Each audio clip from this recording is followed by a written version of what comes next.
I still remember the day my life changed forever, when I faced a giant with nothing but a sling and 5 smooth stones. My name is David, a shepherd boy from Bethlehem. The Philistine army had gathered against Israel, and among them stood Goliath, over 9 feet tall, covered in bronze armor.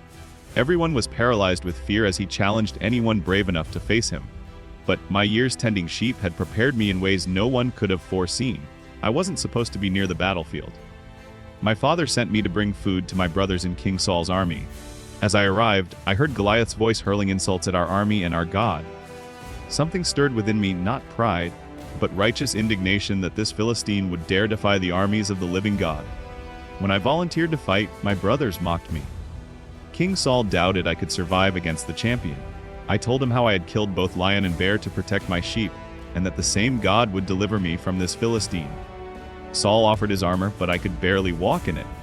Instead, I took my staff, sling, and 5 smooth stones from the brook. Have you ever felt God's peace facing overwhelming odds? The giant laughed when he saw me, a boy with no armor or sword. "Am I a dog that you come at me with sticks?" he roared.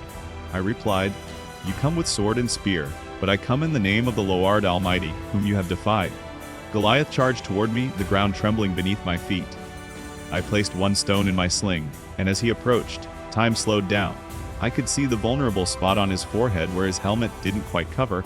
With a prayer, I released the stone. It struck Goliath directly in the forehead with such force that he fell face down. The battlefield fell silent. No one moved or breathed. The impossible truth dawned on both armies: the shepherd boy had triumphed where warriors had failed. I ran to Goliath, pulled his sword, and cut off his head. The Philistine army fled as Israel surged forward. My victory wasn't about strength, it was about trusting God when everyone else saw only obstacles. Sometimes our greatest victories come from stepping forward in faith when others step back in fear. That day changed everything. I went from tending sheep to eventually becoming Israel's greatest king. But the lesson remains: it's not the size of the warrior that matters, but the size of the faith in the warrior. When you face giants in your life, remember my story. The same God who guided my stone is with you too, turning ordinary skills into extraordinary victories when you trust Him completely.